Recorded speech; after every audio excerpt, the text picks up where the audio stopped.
ஏசாயா 40ஆம் அதிகாரம் 31வது வசனம் சேர்ந்து வாசிக்கலாமா? எல்லாரும் சேர்ந்து.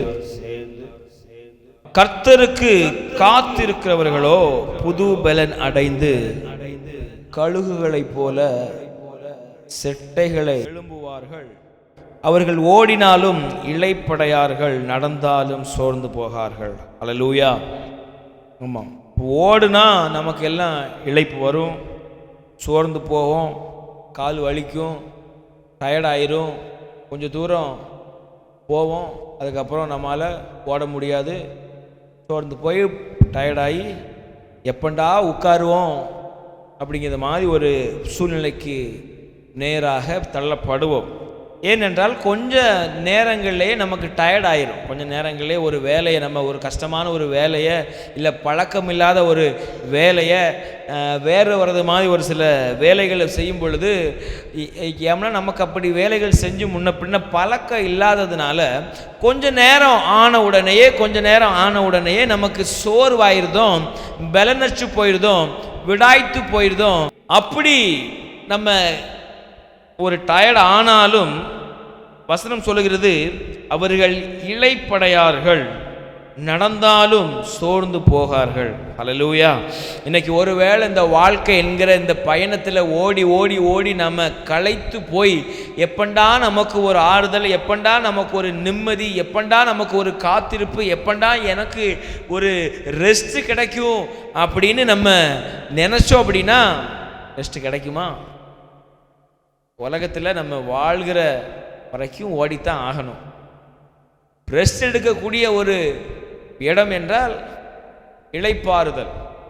அந்த இளைப்பாறுதல் போய் நம்ம சேர வரைக்கும் நமக்கு நியமிக்கப்பட்ட இந்த ஓட்டத்தை ஓடித்தான் ஆக வேண்டும்.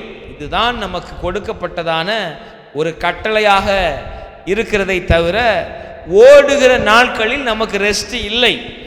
ஆனாலும் வேதம் சொல்லுகிறது, அவர்கள் ஓடினாலும் இளைப்படையார், நடந்தாலும் சோர்ந்து போகார்கள். யார் அப்படின்னா காத்திருக்கிற ஜனங்கள். அல்லேலூயா. காத்திருக்கிறவர்கள் ஓடினாலும் இளைப்படைய மாட்டார்கள். அவங்க நடந்துக்கிட்டே இருக்கிறாங்க, ஓடிக்கிட்டே இருக்கிறாங்க, வேலை பார்த்துக்கிட்டே இருக்கிறாங்க, எல்லா பக்கத்திலும் நெருக்கப்பட்டு கொண்டிருக்கிறார்கள், எல்லா சூழ்நிலையும் எதிராக காணப்படுகிறது, வேற வழி இல்லை, என்னடா செய்வம் சொல்லி வந்து நின்றாலும் வேதம் சொல்கிறது அவர்கள் சோர்ந்து போகாதபடி கர்த்தர் அவர்களை நடத்துவதற்கு போதுமானவர். யார் என்றால் கர்த்தருக்காக காத்திருக்கிறவர்கள் ஒவ்வொரு நாளும் புது பலன் அடைவார்கள். ஹல்லேலூயா. அவர்கள் கழுகுகளைப் போல செட்டைகளை அடித்து எழும்புவார்கள். மழை பெய்யும் பொழுது மற்ற பறவைகள் எல்லாம் அந்த ஒரு கிளையோ இல்லாட்டி ஒரு மரத்திலேயே போய் அது அப்படியே நனைஞ்சு வேறு வழி இல்லாமல், கோழியெல்லாம் பார்த்துருக்கீங்களா, அப்படியே விரைச்சி போய் நிற்கும். ஆனால் கழுகு மழை பெய்யும் பொழுது அந்த மேகங்களுக்கு மேலாக பறக்கக்கூடிய ஒரு தன்மை உடையது. வேற அம்மா சொன்ன மாதிரி தன்னுடைய சிறகுகளை எல்லாம், அதாவது ஒன்று ஒன்றா கொத்தி கொத்தி கொத்தி கொத்தி எடுக்குமா, ஒன்றா கொத்தி கொத்தி கொத்தி எடுத்துட்டு சீக்கு வந்த கோழி மாதிரி எல்லாத்தையும் உதுத்துட்டு ஒரு பெரிய உயர்ந்த மலையில் போய் நிற்குமா, அப்படியே உட்கார்ந்துருக்குமா, அப்படியே உட்கார்ந்து காத்திருக்கு. திரும்ப அந்த செட்டைகள் முளைத்து வரும் பொழுது இதுவரைக்கும் பறந்த இடத்தை காட்டிலும் மிக உயரமாக பறக்கும். அப்படி இதுவரைக்கும்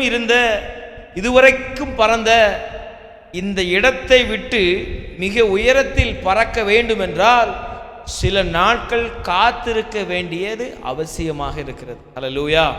இதுவரைக்கும் இந்த உயரம்தான், இதுவரைக்கும் இந்த நிலைமை தான், இதுவரைக்கும் இந்த நெருக்கம்தான், இதுவரைக்கும் இந்த நம்ம பார்க்கிற மாதிரி வாழ்ந்து வருகிற மாதிரி இந்த நிலைமை தான், மாற்ற இல்லை. கண்ணீர் தான், கவலை தான், கஷ்டம்தான், நெருக்கம்தான், போராட்டம் தான், தோல்வி தான், துயரம் தான், எல்லாமே இந்த நிலைமை தான். ஆனால் நாம காத்திருக்க வேண்டிய இடத்தில், காத்திருக்க வேண்டியவரிடத்தில், காத்திருக்க வேண்டிய நபருக்கு காத்திருக்க வேண்டிய விதங்களில் காத்திருப்போமானால், நம்முடைய காத்திருப்பு முடிந்து வெளி வரும் பொழுது இதுவரைக்கும் இல்லாத ஒரு இடத்தை, இதுவரைக்கும் பார்க்காத, இதுவரைக்கும் எட்டாத ஒரு உயரத்திற்கு மேலாக பரப்புவதற்கு என் கர்த்தர் அந்த கழுகுகள் செட்டைகளை விரித்து அடித்து எழும்ப பண்ணுகிறது போல கர்த்தருக்காக காத்திருக்கிற ஜனங்கள் வாழ்க்கையில் அப்படி ஒரு மகிமை, அப்படி ஒரு மாற்றம் உண்டாகும். ஆனா காத்திருக்கணும். கர்த்தர் சமூகத்தில் கர்த்தருக்காக காத்திருக்கிற ஜனங்களுடைய வாழ்க்கையில் அவர்கள்தான் புது பலனை அடைவார்கள். ஒரு புது பலன் உண்டாக வேண்டுமானால், ஒரு புதிய வாழ்க்கை, ஒரு புதிய ஆரம்பம் நமக்கு உண்டாக வேண்டுமானால், நாம் காத்திருக்க வேண்டியது கர்த்தர் பட்சத்தில். கர்த்தர் பட்சத்தில் காத்திருக்கும் பொழுது, தேவனிடமிருந்து வார்த்தைகள் வரும் பொழுது, அந்த வார்த்தைகளை நிறைவேற்றுகிறவர்களாக நாம இருக்க வேண்டும். அல்லேலூயா. வேதத்தில் ஒரு சம்பவம், நமக்கு தெரிந்த சம்பவம் தான் இப்படியாக நடக்கிறது. 2 ராஜாக்கள் 3:16. பள்ளத்தாக்குகள் எங்கும் வாய்க்கால வெட்டுங்க. ஏன் அப்படின்னா அவங்களுக்கு தண்ணி தாகம், யுத்தத்திற்கு போயிருக்காங்க. 3 ராஜாக்கள் இணைந்து சேனைகளோடு யுத்தம் போகும் பொழுது அங்கே விடாய்த்து போனார்கள், வறண்டு போனார்கள், சோர்ந்து போனார்கள், களைப்படைந்து விட்டார்கள். காரணம் தண்ணி இல்லை, ரொம்ப தூரம் வந்துட்டாங்க. இங்கே எங்கேயாவது தண்ணி இருக்கான்னு போய் பார்க்கிற பொழுது அங்கே கர்த்தருடைய மனுஷன் இருக்கிறான். அவன்கிட்ட போய் வார்த்தையை கேட்போம்னு சொல்லி கேட்கிறாரு. அவர் தண்ணியை காட்டல, ஒரு வழியை சொல்றாரு. இந்த இடத்துல போய் வாய்க்கால வெட்டு, அங்கே தண்ணி உண்டாகும். வாய்க்கால வெட்டதுக்கு பலன் இல்லை. யுத்தத்திற்கு போனவன் அவன் மம்பட்டி சட்டியெல்லாம் தூக்கிட்டு போயிருக்க மாட்டான். அப்போ வாய்க்கால வெட்டக்கூடிய சூழ்நிலை இல்லை. ஆனால் வாய்க்கால வெட்டி காத்திருந்தான். அந்த பள்ளத்தாக்கு எங்கும் வாய்க்காலை வெட்டுங்கள் என்று சொன்ன மாத்திரத்தில் அந்த வாய்க்காலை வெட்டும்போது எத்தனை பேருக்கு இறங்கி விழுந்தாலும் தெரியாது. இந்த வாய்க்காலை வெட்டும்போது எத்தனை போய் களைத்து போய் விழுந்து, கிறங்கி விழுந்து, மயங்கி விழுந்து என்னவெல்லாம் ஆச்சு நமக்கு தெரியல. ஆனாலும் அப்படி வாய்க்கால்களை வெட்டினால் மாத்திரம்தான் அங்கே தண்ணி வந்தது. நான் உங்களுக்கு சொல்கிறேன், அந்த வாய்க்கால் வெட்டப்படுகிற வரைக்கும், அந்த வாய்க்கால் சீரமைக்கப்படுகிற வரைக்கும், அந்த பள்ளத்தாக்கில் இருக்கிற அந்த கரடு முரடுகள், பள்ளமேடுகள் சீர் அமைக்காத வரைக்கும், நம்ம வாழ்க்கையில் இருக்கிற கரடு மேடுகள், பள்ளத்தாக்குகள், மேடு வள்ளங்கள் சரி ஆகாத வரைக்கும் நம்முடைய வாழ்க்கை நிரப்பப்பட்டு போவது இல்லை. அல்லேலூயா. இன்னைக்கு நம்ம வாழ்க்கையில பலனற்று போவதற்கு காரணம், சோர்ந்து போவதற்கு காரணம், நிரப்பப்பட வேண்டிய இடங்கள் நிரப்பப்படவில்லை, சரி பண்ணப்பட வேண்டிய விஷயங்கள் சரி பண்ணப்படவில்லை. கர்த்தர் விரும்புகிற பிரகாரம் பல இடங்களில் நம்முடைய வாழ்க்கை சீரமைக்கப்படவில்லை. சொல்லுவாங்க தெரியுமா, எந்த பொந்துக்குள்ள எந்த பாம்பு இருக்குன்னு தெரியாதது மாதிரி பள்ளத்தாக்காக இருக்கிற இடங்கள்ல எந்த செடிக்குள்ள இல்லை எந்த பதவலுக்குள்ள போய் கையை வச்சா அங்கிருந்து என்ன வரும், பாம்பு வருமா, பூரா வருமா, கரையா வருமா, அப்படி தெரியாதது மாதிரி நம்முடைய தனிப்பட்ட வாழ்க்கையில யாரை சீண்டி பார்த்தா எப்படி இருக்கும், இந்த பொத்து பார்த்தா பாம்பு வருமா, பள்ளி வருமா, அங்க இருந்து என்னெல்லாம் வரும்னு சொல்லி எதிர்பார்க்காத முடியாத அளவிற்கு பல உருவங்கள், பல சுபாவங்கள் வரவேண்டிய நேரங்களில் சரியான விதத்தில் வந்து வெளிப்படுவதனால வரவேண்டிய பல புதிய பலன்கள், புதிய ஆசீர்வாதங்கள், புதிய உயர்வுகள், புதிய நிலைகள் இன்னும் நாம் எட்டி பிடிக்க முடியாத அளவிற்கு காணப்படுவதற்கு காரணம், கர்த்தர் விரும்புகிற பிரகாரம் நம்முடைய வாழ்க்கை சீரமைக்கப்படவில்லை. கர்த்தர் விரும்புகிற பிரகாரம் இன்னும் நாம் கடந்து வரவில்லை. கர்த்தர் நம்மை நிறுத்தி வைத்திருக்கிற இங்க தான் இப்படித்தான், இப்படிப்பட்ட வாழ்க்கை தான், இப்படிப்பட்ட சிந்தனை தான், இப்படிப்பட்ட செயல்பாடுகள் தான் இவங்க வாழ்க்கையிலிருந்து வெளிப்பட வேண்டும் என்கிற அந்த சுபாவங்களுக்கு மேலாக, மாறாக, முரண்பாடாக பல நேரங்களில் என்னன்னா யாருன்னு தெரியுமான்னு சொல்லி அந்த தனித்தன்மை, நம்முடைய தனித்தன்மை, நம்முடைய செல்ஃப் வெளிவந்து கொண்டிருப்பதினாலதான் இது வரைக்கும் சோர்ந்து போய் கொண்டிருக்கிறமை தவிர புதிய பலன் அடைவதற்குண்டான அந்த ஒரு பாக்கியம் நம்ம வாழ்க்கையில் கிடைக்கல. இது வரைக்கும் எட்டாத உயரத்தை பிடிக்க முடியல, இது வரைக்கும் அதற்கு மேலாக பறக்க முடியல, இது வரைக்கும் அந்த பிரச்சனைக்கு மேலாக நம்முடைய தலை தூர்க்க முடியல, இது வரைக்கும் அந்த பிரச்சனைக்கு மேலாக பிரச்சனையே நம்ம வாழ்க்கையில படாதபடிக்கு உயர பறக்க முடியாததற்கு காரணம் செட்டைகள் இன்னும் வெளிவரவில்லை. செட்டைகள் இன்னும் பழைய செட்டைகள் தான், பழைய மாதிரி தான், பழசுதான். அந்த பழசு எல்லாம் ஒன்றாக புடுங்கப்பட்டு என்றைக்கு புதிய செட்டைகள் உருவாகிறதோ அன்றைக்கு தான் நம்முடைய வாழ்க்கை இப்போ இருப்பதை பார்க்கிலும் மேலாக உயர எழும்பி பறக்க முடியும்.